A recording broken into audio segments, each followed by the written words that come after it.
All right. Hi, everybody. My name is Alisa Takeuchi. I am your facilitator for this Communities of Practice of Effective Lesson Planning. And today's webinar, the first webinar, we are going to be discussing a lot of things that are going to be happening throughout the course. And so I'm excited to be here with you. And I very much have looked forward to reading your introductions and some of your perspectives and insights on some of the activities that we've already done for week one. If you haven't gotten there yet, don't worry about it. You still have plenty of time, but I would like for you to get it going so that other people can also interact with you. And we'll get more into that later. All right, so here is our agenda for today. I want to make sure that you understand what it is that we're going to be doing for this quick hour. We will be going through the session and course objectives. We'll talk about the timeline for this course. We'll take a warm up. We'll start with week one, getting started. We'll talk about what's ahead of us in the weeks 2, 3, and 4, and then we'll wrap it all up, and then we'll go back into the Moodle and do some activities through there, and I'll see you back in a couple of weeks in week 3. All right. Catch up here. All right, so here are our objectives. As we go through this course, you'll hear this word a lot. You'll read about it, you'll learn about it, and you're going to start using objectives in your own lesson planning. And so just to get an idea that, these are the things that you might want to consider when you are creating your lesson plans as well. So we're going to describe the overall course structure, content, and organization. We'll recall the stages of an effective lesson plan. We'll recognize the purpose and parts of the O10 lesson plan builder. We'll identify the key instructional concepts in the course, including the role of objectives and the backward design in lesson planning, and we'll articulate course expectations. So these are our objectives. These are the things that, my hopes and dreams for you that you're going to learn and know how to do by the end of this course and webinar. All right, so here we have our course purpose. It's to help you to design effective lesson plans that create student-centered learning environments and that allow for growth and development. So again, one of the other key phrases that you'll hear over and over again during the session and throughout the course is student-centered lesson planning. That's really going to be one of our main objectives, is really for you to learn how to and to recognize what student-centered learning objectives are and how do you incorporate them in your lesson plans.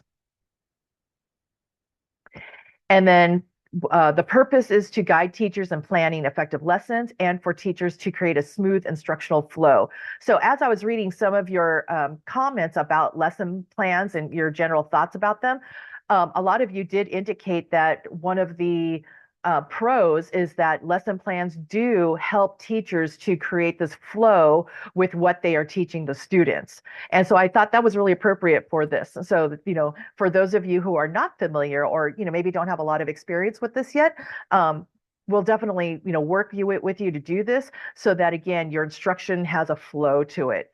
And then for the course objectives, we're going to identify steps of the lesson plan cycle with emphasis on backward design. If you're unfamiliar with that term still, don't worry about it. You're going to learn about it. We'll talk about it. Use the O10 online lesson plan builder and create learner-centered lesson plans. Again, learner-centered. So here is our course timeline. We have already begun week one. Many of you have already gotten into the Moodle. Thank you very much. If you are having trouble or if you haven't gotten in there yet, please try to do so sooner than later so that if you are having any troubles getting into there, then we can assist you with that. There is an introduction. We would love to have all of you introduce yourselves to each other and really actively communicate with them in the Moodle. And then we are in webinar 1, which is the overview of course and the lesson plan builder. Next week, you're going to start week 2 activities, and you'll learn about the overview of lesson planning process and the writing objectives. There's that key word again. Week 3, we'll meet again. You'll start week 3 before we meet. And then by the time we meet, then we'll talk about evaluation, backward design, WIPIA, and how that incorporates into lesson planning. And then we'll have our webinar. and I'll meet with you here again, and we'll talk about the principles of adult learning and lesson design. And then after we meet, then your last course of action will be to design a lesson and really be mindful about it being a learner-centered instruction. And by that time, you'll be familiar with what that means, and hopefully it'll be really easy for you to incorporate that. All right. Let's see here. Let me just check my notes real fast. So I'm hoping that you're going to really take everything that's in the Moodle and what you're hearing from me in the webinar and using these resources as tools and a guide. But just like anything else, when you're in a profession and you do it over and over again, you're going to become very familiar with this, and it's going to be kind of second nature to you. So you won't have to do it as rigorously as you might right now if you're kind of learning about it or doing it for the first time. So, just again, if it's meaning that like you're going to build these lessons, step by step by step by step, it's going to be fantastic because it'll really keep you on track. But then as time goes, you'll use it more as a guide, and then you'll start learning what you need and what you don't need as far as your lesson plan, because you'll know your students and your content much, much more than where you're at right now. Okay. All right, so let's go ahead and warm up a little bit, and let's talk about what we're going to our topic together. So let's see here. So what I'd like you to do is I'd like for you to think about something that you have taught either recently or at any time that you felt like that went really well. Like your students had that aha moment, or like, you taught a lesson or you taught something and the students really did well with it. And I'd really like to see if you can just think about that and maybe type it in the chat. Like, what was it? A grammar lesson? Was it, pronunciation, vocabulary, maybe a CTE, concept? Just kind of think about what it is that you taught that you felt like something that went really well, and um, and then we'll kind of I'll give you a couple minutes to do that, and then it says what? Oh, so describe what it was that you taught. And then how did you know that they understood the concept? Okay, so kind of think about that for a minute. What was something that you've taught either recently or before that, that you felt like, wow, that really went well. My students did great today. So what was it that you taught, and how did you know that your students did great? And let's go ahead and put that in the chat, and I'll give you a minute or so. And I'm going to try to open my chat. Let's see here. If you aren't teaching right now, or you're not in a position that you do teach, maybe it was an experience you had as an adult learner. Like, what did you learn recently? And, like, what was it that made you feel like that was a good lesson that the teacher did?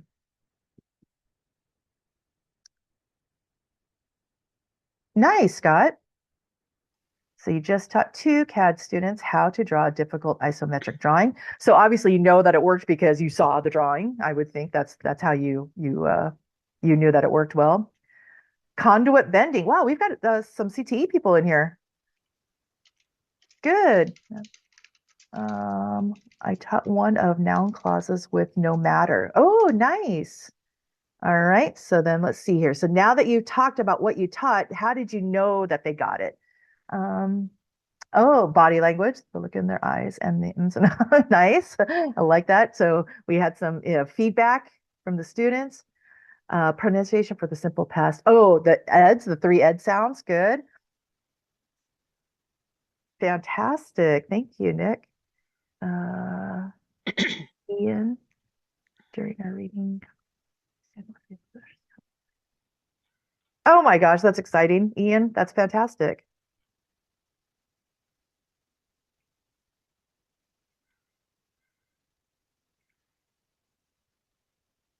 Fantastic. Yeah. So when we are working with the lesson plan a little bit more, I would love to hear some more of these ideas. Application. Yeah, the application was how you knew that your students got it.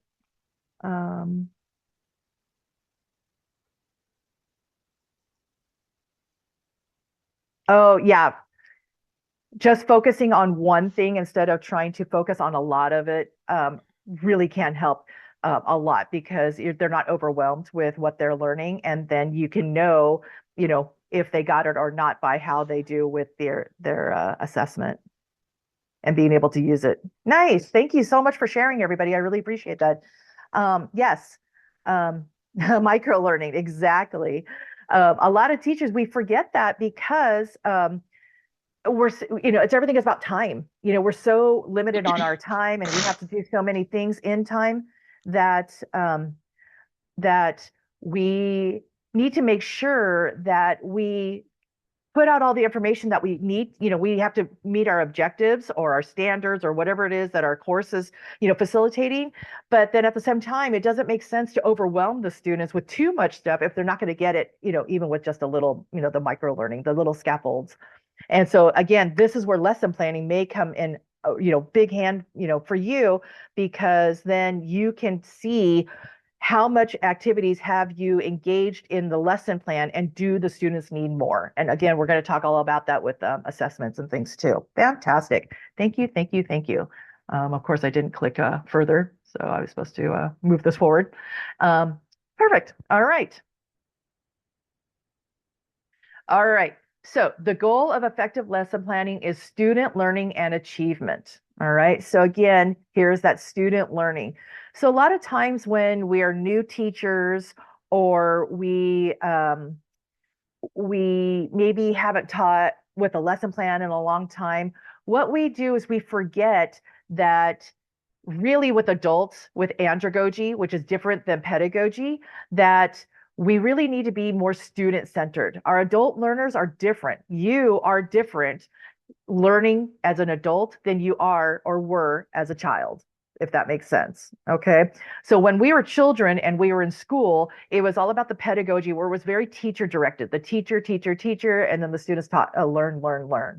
Now it's a different environment. With adults, they come in with a plethora of experiences themselves, and we utilize those experiences that they have to engage with the lessons. We have the content, we have the ideas that we want them to learn, but they're bringing in more of their experiences, and how they are learning may be different than when they were children as well. And it's for us as teachers, we are one of our jobs is to really look into that and make sure that all of our students can learn. It's not a one size fits all. And so if we have a whole classroom full of students, then everybody's going to be learning at different speeds, at different rates, and in different ways. And so for us to connect with the students and learn how do they learn best really can help your students succeed at a much faster pace, if that does make sense. All right, so let's go on. Okay. What does student achievement mean to you? So if you can do me a favor, again, we're going to do a little bit more interacting in here. So what does student achievement mean to you?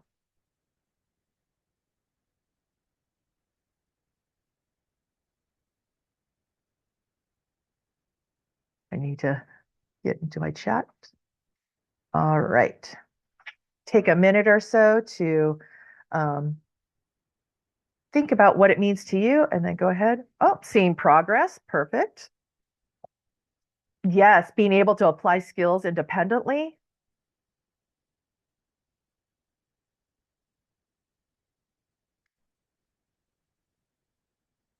Yes. And again, we say perfect hand drawing or CAD drawing, but again, it may not just be a perfect one. It could be just a progress from what they've had before. That is, working through the progress. But again, yeah, at the end, if they can develop a project or something that that you're expecting from them, and they can do it well, that is progress. Perfect, you guys. That is achievement. Nice. And I have one more question for you. Oopsie. Click over here. And what do you think makes a good or effective lesson plan? So some of you already have experience with lesson planning, and some of you may not, and that's why you're in here. But if you think about like the term lesson plan, what does that mean to you? What makes a good or effective lesson planning?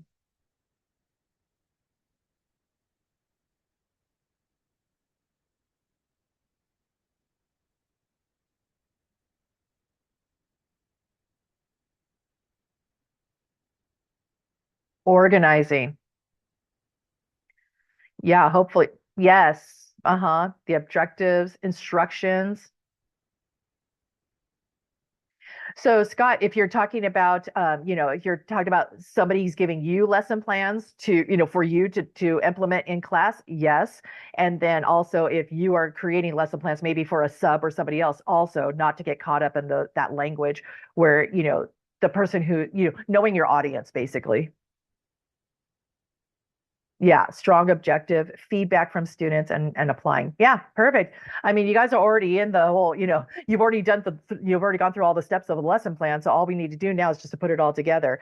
A couple of things that I do want to take note was a couple of comments that I read, and then also from the Moodle as well, is that I know for some of you that may be a new teacher or, again, lesson planning or, being in the classroom, you haven't been in a while.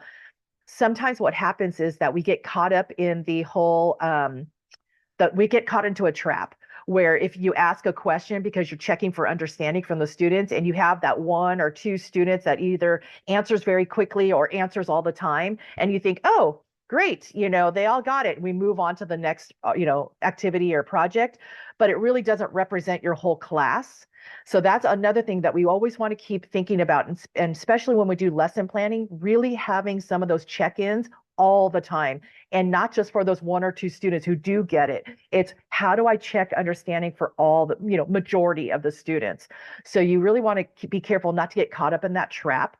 And then the other thing that was somebody had mentioned in the Moodle, or here in the chat, was that, yeah, applying what you're teaching outside of the classroom.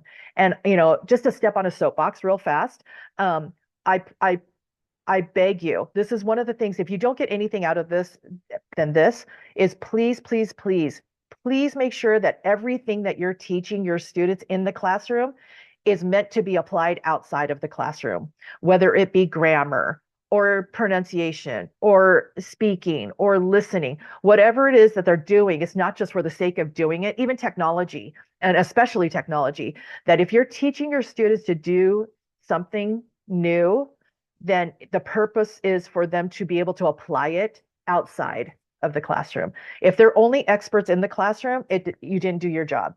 You need to make sure that they feel safe and comfortable in your classroom as the environment, and that they feel good to try it. They're not going to be perfect, and they're not going to do it 100%, right away, but at least they'll feel good and safe that you've taught them enough to at least practice and try.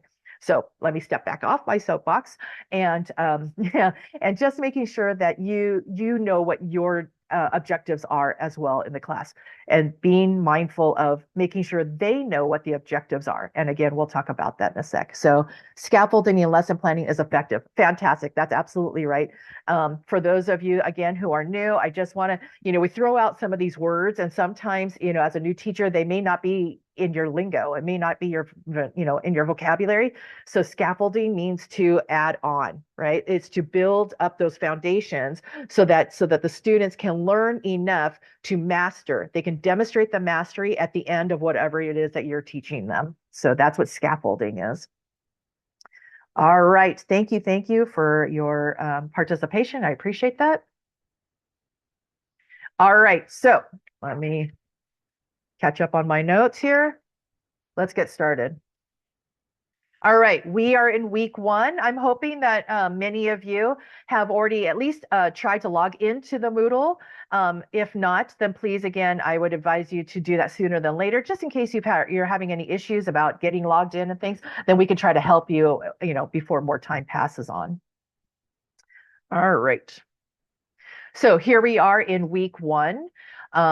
We had an orientation. We're doing the OTAN lesson plan builder, which is basically, okay, if you're new here and you don't know what OTAN is the Outreach and Technical Assistance Network.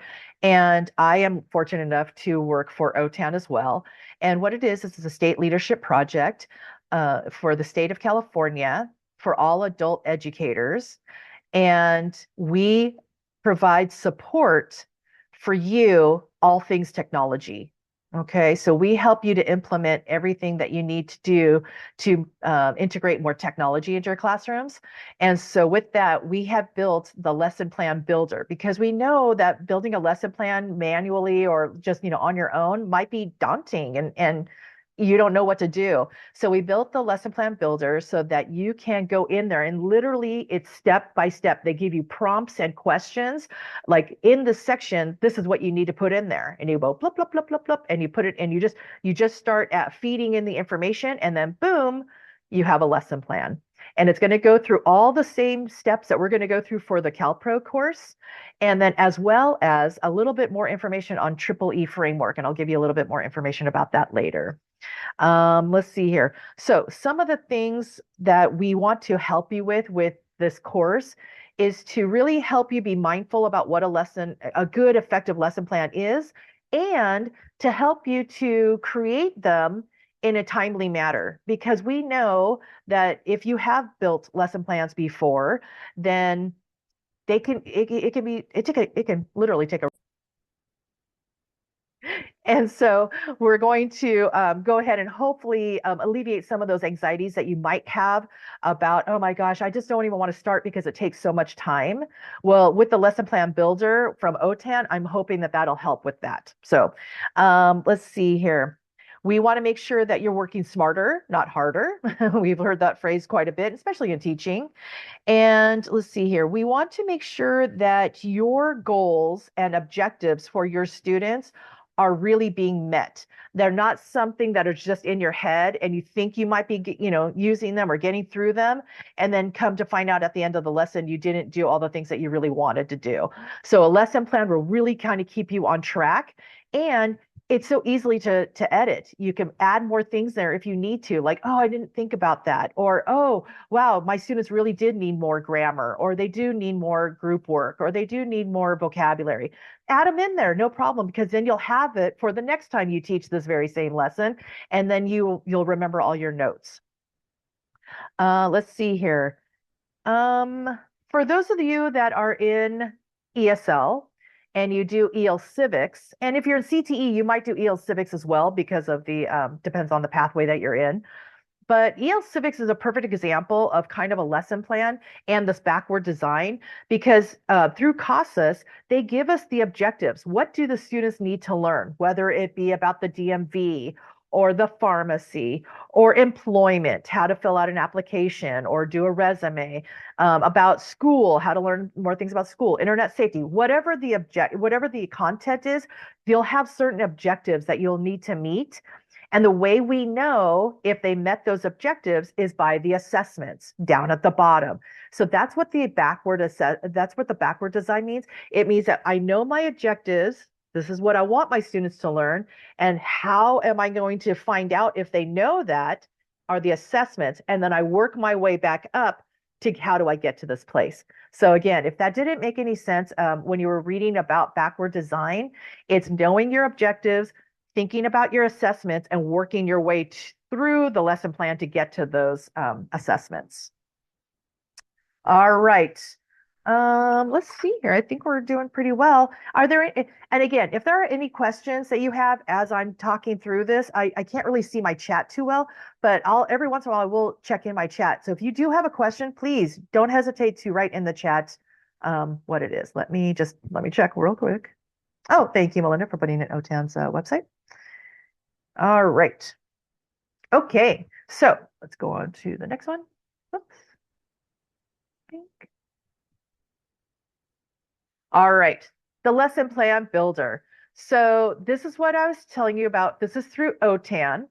And what it is that if you've been able to log in or create an account, which is very, very easy, create an account and just, be able to like kind of peruse in there, fantastic. If you haven't, I would urge you to do this, as soon as you can. And I'm going to go ahead. We're going to put a poll up real fast. And I just want to feel for the room if you've been able to visit the lesson plan builder. So go ahead, and on your screen, you should see a poll question and just answer yes or no. Okay. So we've got a little bit of both. Oh, we got half and half. Okay. Perfect. Okay. So for those of you who have been able to, hopefully it was an easy process for you to create an account and getting in there and taking just taking a quick look about what it involves. I did see some of you already wrote into your Moodle to the forum. I appreciate that. I liked your insights. Scott, I really appreciated your insight about, how you felt about it. And so I'm hoping that we'll be able to have a chance to talk about that too. And and so for those of you, the four of you that haven't been able to, yeah, just do me a favor, try to get into the Moodle, try to get into the OTAN lesson plan builder and see if you can just kind of take a look. You'll have some, a little bit, an activity to reflect on it, after you take a look on it. It's pretty self-explanatory. I think it's pretty intuitive, but again, if it's not, let us know in your feedback. Oh, do I get to share the results? Hey, look at me. All right. So as you can see, it was exactly 50-50. All right. Thank you, everybody. Okay. Let's see here. I just want to let you know that you have, if you can't remember how to get to everything is in the Moodle. So you also have access to the CASAS competencies and the College Career Readiness Standards, also known as CCRS. For those of you that know, that's the blue book. Those are our standards for adult education. And then also the ELPS, the English Language Proficiency Standards, that's the red book. And those are the foundations for the CCRS, but for ESL students.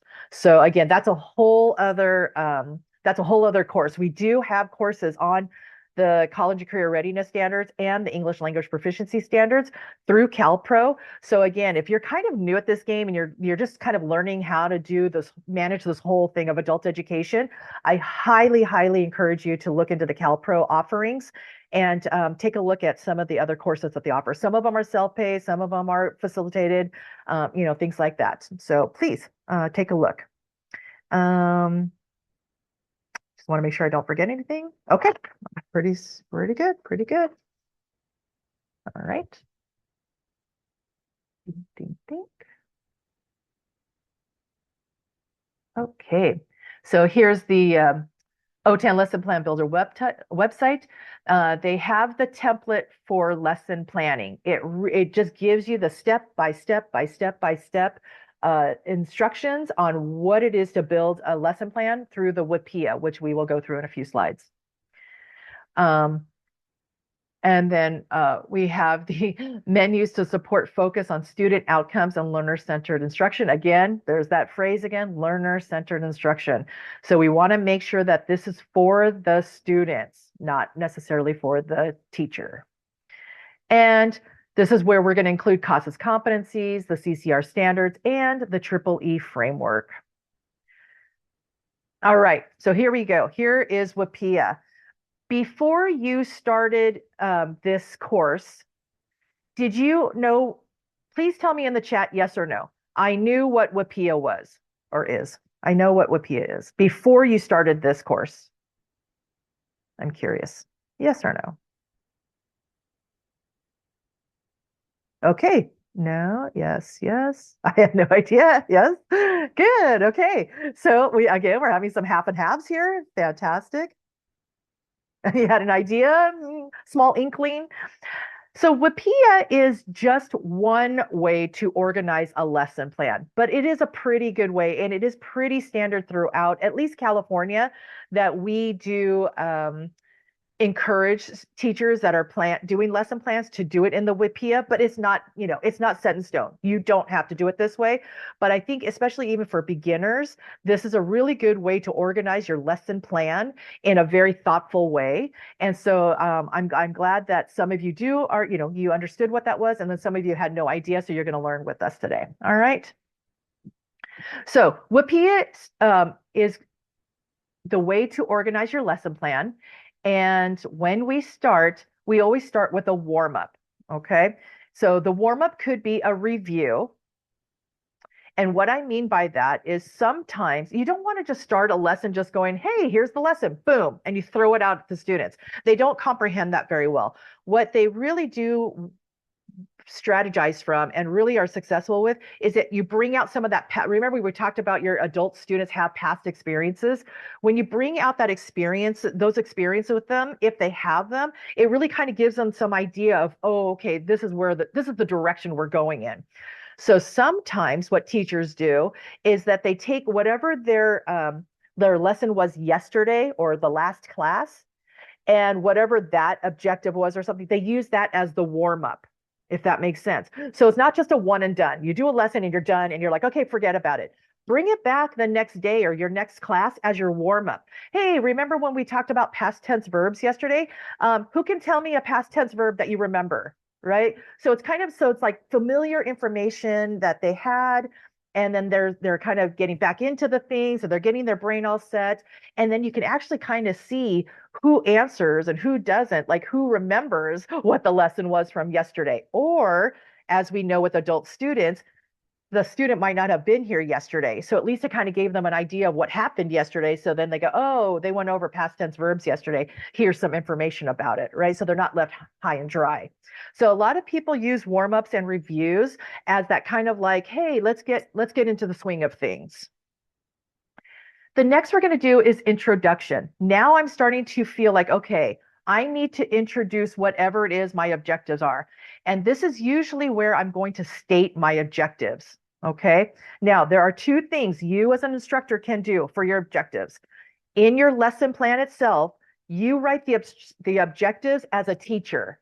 The students will know 5 past tense verbs that relate to jobs, or students will learn the safety hazards of XYZ and CTE. The students will be able to create an efficient CAD drawing. I'm just making the stuff up, but you get what I'm saying. I'm trying to relate to your different departments in that you can kind of see where you would. Now, again, this is me as a teacher. Those are my objectives. The students will do this. As the teacher for the students, you're going to rewrite those objectives in student language. So on your board or on, in your PowerPoint or however you're teaching your lessons, you're going to write either I will be able to, and the students are going to copy that. Okay, so I will know 5 past tense verbs that relate to jobs. I will practice, I will know how to be safe in a machinery environment. I will create an efficient CAD drawing. Again, I'm just throwing, I'm making it up as I go. But again, that's the student language. Teacher language, student language. Okay. All right. I'm gonna quiz you real fast. I'm just gonna check to see how you're doing. Okay. I'm gonna say 2 things. One is going to be a student objective and one is going to be a teacher objective. You're going to let me know which one is which. Okay. So I'm going to say 2 of them and I'm going to ask you a question. So hang on. All right. So number 1, students will learn 5 past tense verbs relating to jobs. And number 2, I can say 5 past tense verbs relating to jobs. All right. 1 or 2, which one was the student-centered objective? Let's put it in the chat. 1 or 2.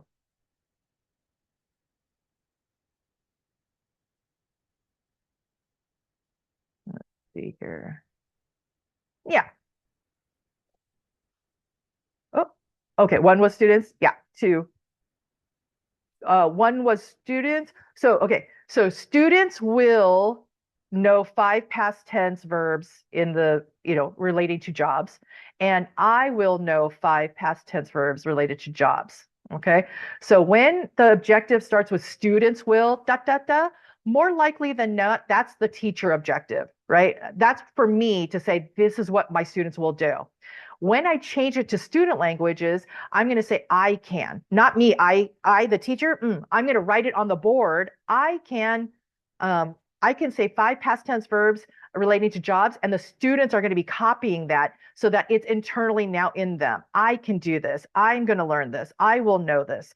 So when you change it into an I statement, it's for the student, if that makes more sense. Does anybody have a question about that? One was a lesson. Yes, exactly. And two is the student. Yeah, perfect, you guys. Yeah, exactly. Good. So again, when you change so you're not going to show the students your teacher objectives. Students will, da, da, da. You want them to be able to take ownership of it. So, at the end of this lesson, what will the students know? I will do this. I can do this. I know this. So again, as you write it on the board and keep it on the board every day that you're doing that particular lesson, if it's only for one day, you keep it up all day. If it's a 2-day lesson, a 3-day lesson, keep those objectives on there. So every day the student comes into the classroom, they see what they are going to be learning that day, and it's internal for them. All right, so that's introduction. That's when you're introducing them to the objectives. At the end of this lesson, you're going to learn these things. You're going to be able to do these things. All right, next one is presentation. This is all about you. This is the time for you to shine. This is you, the teacher. This is when you are teaching the students something new. Okay? You are the expert in your field, whether it be ESL or CTE, ABE, HSD, ASE, whatever it is, this is your time to teach them whatever it is. There are going to be different ways for you to do this. Sometimes they're going to read an article. Sometimes they're going to listen to you lecture. Sometimes they're going to watch a video. Sometimes they're going to do an activity. This is where you are going to present your information that they're going to be learning to get to those objectives. All right. So again, you. This is the only time that it's all about you. All right. The rest of it, it's all about them. Practice. Now, I don't like it when WIPIA comes out with this because it always just says practice, but I really want you to take to heart, it should say practices. There's not ever usually just one practice for a lesson. You're more likely than not to have 2 or 3 or 4 or 5 practices, depending on your content and how well your students are understanding that content. So again, I would heed to warn you just to say, instead of practice, say practices. Okay. This is where everything you just taught them in your presentation, now you're going to be checking and doing the work over and over and over again so that they now start ingraining it and getting more into it so that they can demonstrate mastery. All right. Whatever your lesson is, whatever your presentation was, you need to give them some sort of worksheet or some sort of quiz or some sort of even group work or something so that they can demonstrate to you the mastery of this. Okay. If they cannot demonstrate mastery, you must give them another activity to do. So let me step back about 5 things that I said before. Remember that we all learn differently. Some of us are listeners. We can listen to something and learn it. Some of us are visual learners. We watch a video or we see something happening, the teacher's doing something, and then we can kind of understand it more. Some of us are doers. We need to do it ourselves, hands-on. I need to do it to really understand how it works. Some of us are paper people. We like having a worksheet or taking notes or doing some sort of drawing to really fully understand. You must, as a teacher, know your students and give each of them the opportunity to learn whatever it is you presented on in a different way that helps them to understand the content. And I really hope that you understand what I'm saying with that. If you're constantly just presenting something and just giving a worksheet and just going, okay, let's move on, that's good for the people who learn with worksheets. But the students who are visual learners or more hands-on learners or more auditory learners, they're kind of missing out. It's harder for them to grasp the concept if you're constantly just giving a worksheet. If you switch it up and maybe have them watch a video also, and then give a little quiz on that, or if you give a lecture and they're listening to something and do something with that, give a little comprehension question. You're giving the opportunity for the other students to learn the same content in different ways. And for all the other students, it's just repeated knowledge. You, of all people, as instructors, you know a lot of times it's not a one and done deal. You're learning something new. You can't just learn it one time and go, okay, I'm an expert. I know what I'm doing now. You need to know the information over and over again so that it's ingrained in you. Same with your adult learners. Okay. So just because you're an instructor, you're still an adult learner because you're here today. And then your students in your classroom are adult learners. Okay. So you have a lot more in common with them than you think. So how you learn, relate that to how your students learn or how different it is that, how you learn and how they learn, and really make sure that you apply those differences. So that's what I mean when I say practices. Okay. So now you're like, okay, Alisa, I got it. But what does that really mean? Every time you do a practice, you have to check to see if the students understood that practice. Did they comprehend what just happened? Could they fill out the worksheet? Could they complete it, and pretty efficiently or proficiently? Could they answer questions about the video they just watched? Could they talk in, two people, paired, a pair, can they talk about what just, happened or what you just taught them? Things like that. If they can't do it, if the majority of your students can't do that, you must add more practices. Please don't move on because your students don't understand the content yet. Okay. Especially for my CTE. This applies to all, but I'm talking to my CTE teachers especially too, because a lot of your content is it's very vocabulary forward, safety hazards, or step-by-steps on how to produce something. And if you just lecture to them one time and you say, okay, here you guys go, good luck, and then you see most of your students have no idea what to do next or how to finish the project or whatever, you didn't practice enough with them. You have to think of other ways to practice the same content.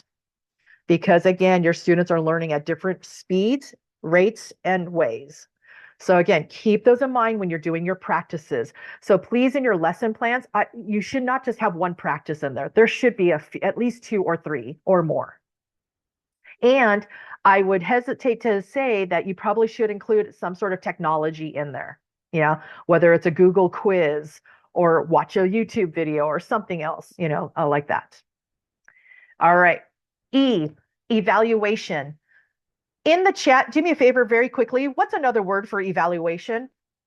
When you hear evaluation, what do you think? Real quick, just in the chat.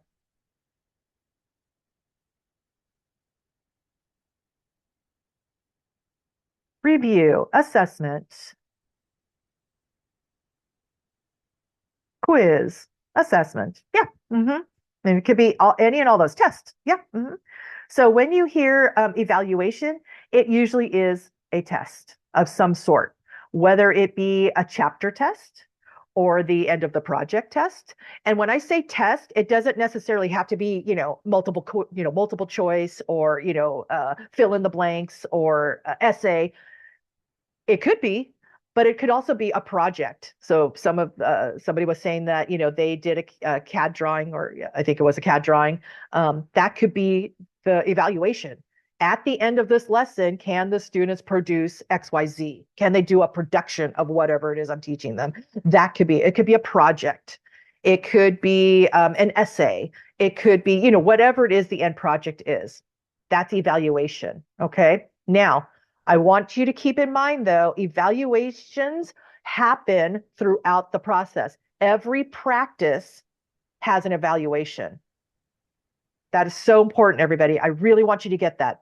Every practice has an evaluation. The evaluation is called a formative assessment. Formative. Formative means low stakes. I'm just checking to see, can I move on or do we need a repeat? So I'm constantly checking every practice with my students. Are you all okay? Can we move on? Or should we practice this again? I'm not asking them out loud, especially in ESL, because we know as ESL teachers, when we say, hey, is everybody okay? They all say yes. And it doesn't mean yes. Okay. So again, please make sure that you understand that. All right. And then the Lisa, last, yes. I just want to point Oh, out that Scott said in the chat, redlining a drawing is the industry standard term for evaluation. So oh. you have quite a few CTE people in here. So Mhm. you guys, CTE teachers, if you want to put in examples of what a good example of an evaluation for you, you'll be helping us all have evaluations that apply to everyone. Yes, thank you so much, Ryan, for catching that. Yeah, I was telling Scott in the Moodle that the only reason why I even know some of those terminologies is that my significant other is an electrical engineer, and so I hear it all the time. So that's the only reason why I know. But yes, definitely, because we get we get a range of teachers in here, ESL, HSD, high school diploma, things like that. So when we have CTE teachers, we really want to utilize them because CTE, there's so many avenues of CTE. And so for you to incorporate those evaluations for us really helps us out. Thank you. All right. The last part of WIPIA is going to be application. Remember my soapbox, everybody? I stood on my soapbox because, again, everything that you're teaching in your classroom needs to be applied outside of the classroom. You're not containing anything just for classroom's sake. Everything you're teaching them needs to be applied outside in their real life. And so again, this is how you know if your lesson plan is effective or good or practical, because you want to make sure that you're teaching the students things that they're going to need to know. And so that's the WIPIA. All right. Since the pandemic, when we were all teaching online, um, one of the things that we added afterwards is the R. So you don't really hear it too often, but it is more and more common. So we say we PR, we PR. R means reflection, reflection for the students and for yourself. How did this lesson plan go? At me as the teacher, I'm reflecting on, did it work? Was my presentation okay? Did I have enough practices? Should I add some? Should I take some out? Were they too hard? How about the how about the evaluation? Was it appropriate? Da da da da da. And then for the students, how did they feel about your lesson plan? Did they learn? Did they, were their objectives met? What 5 vocabulary words did they learn? Did they use it outside of the classroom? They reflect on the lesson as well, because again, if it didn't work for them, it's not working for you.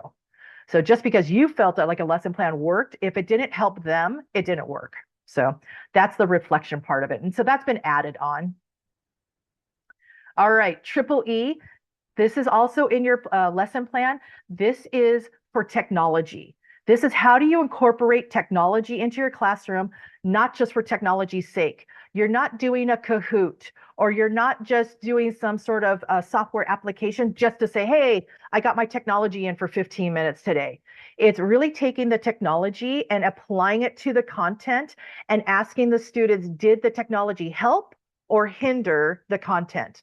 Because if the technology was too hard for them and it totally threw off the content, they don't even remember what the lesson was about because they're so stressed about the technology, it wasn't good technology. Okay. So when you're trying to find a technology tool, whether it be a device or an application or some sort of software, then you have to really evaluate it to see, will it work for your students in a way that it enhances and it helps them to learn the content even more than just doing it on paper. Okay. All right. So that's week one. So I know that was a lot, and your brains are probably going poof, but you will get more experience with this in the Moodle course. So again, I urge all of you, please go into the Moodle, really get to know it, do the activities, spend some time in there, and really start thinking about how you are going to start developing this lesson that's going to be your final project. Okay, so at the end, your final project will be a lesson plan that you have developed. All right, so week two, we're still in week one. You have this week to finish up week one activities. And then when we open up week two, we're going to be talking about the lesson plan process and writing objectives. We'll do a deeper dive into the objectives, and we'll talk about writing meaningful and measurable learning objectives. That's going to be the core. That's going to be the core for your lesson. All right, I need to catch up on my notes.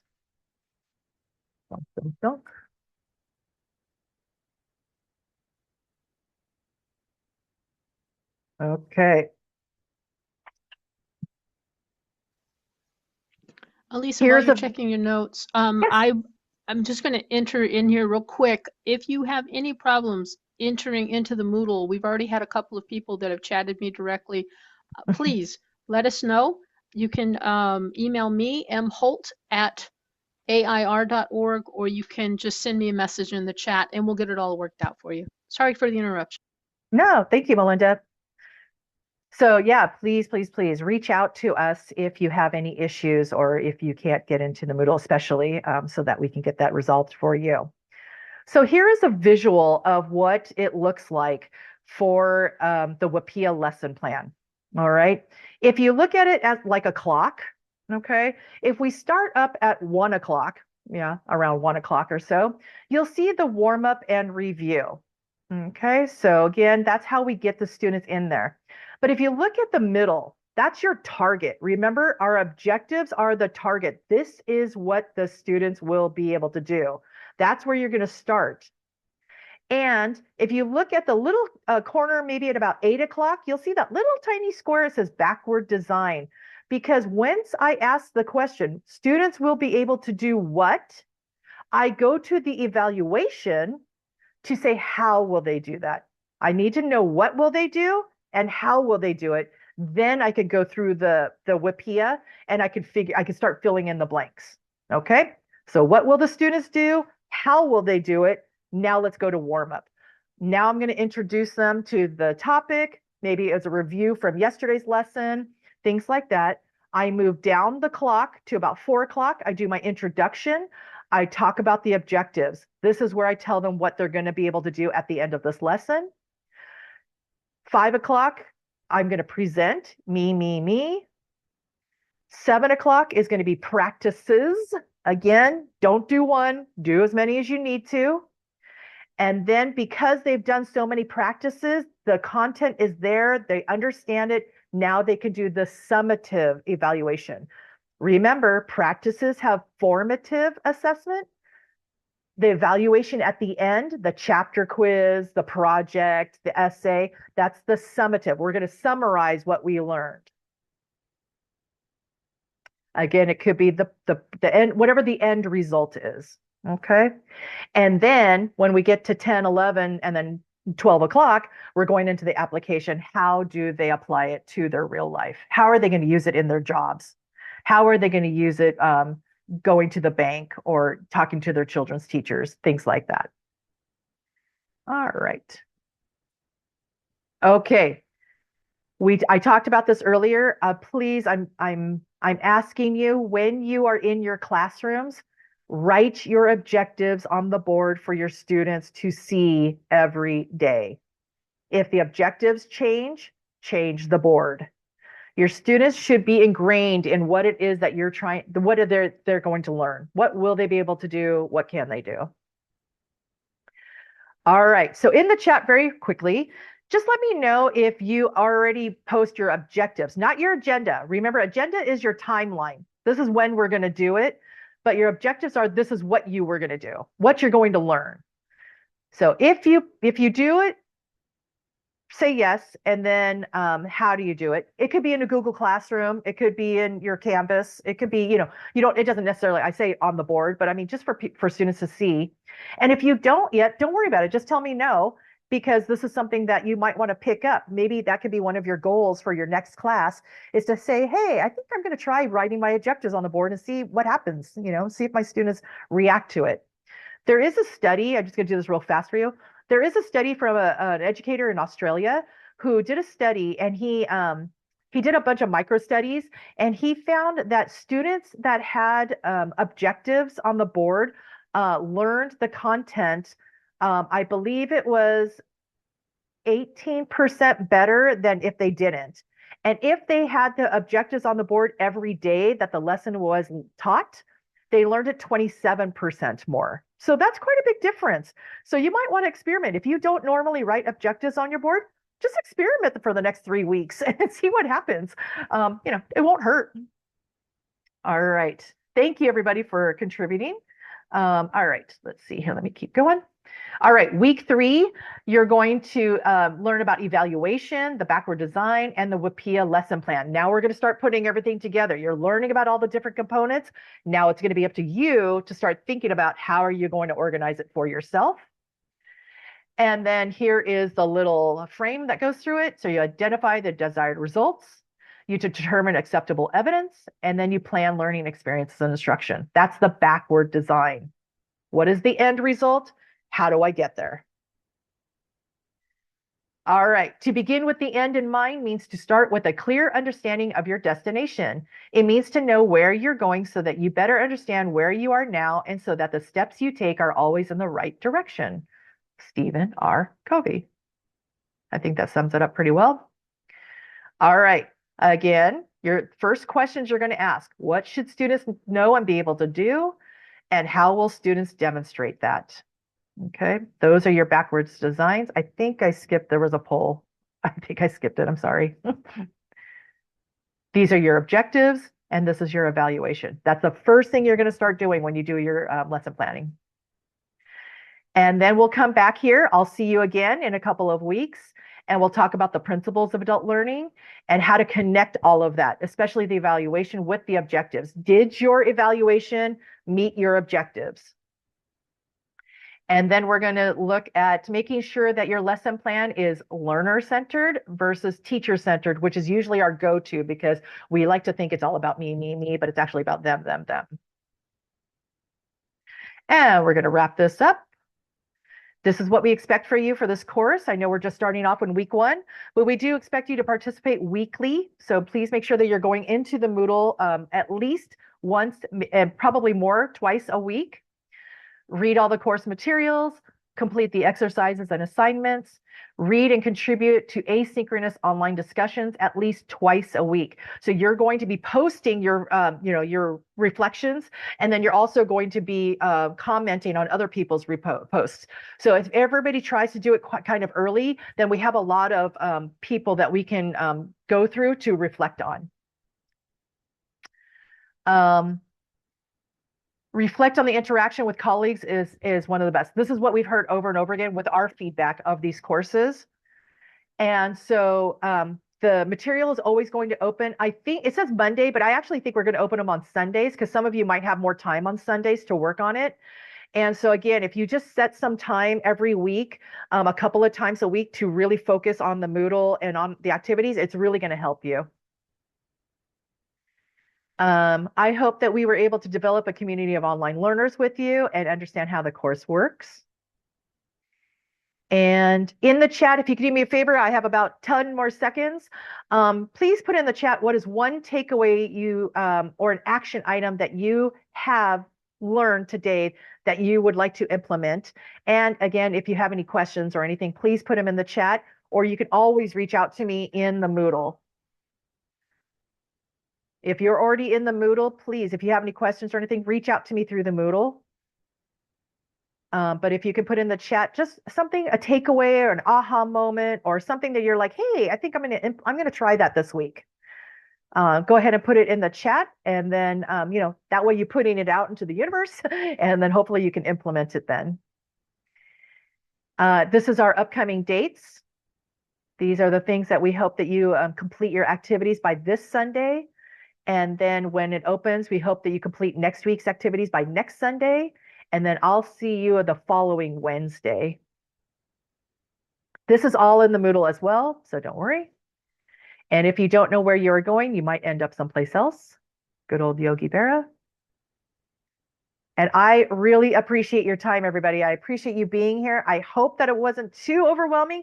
If it was a lot of information, I hope that you're able to, just to soak it up a little bit. Again, any questions, Moodle me.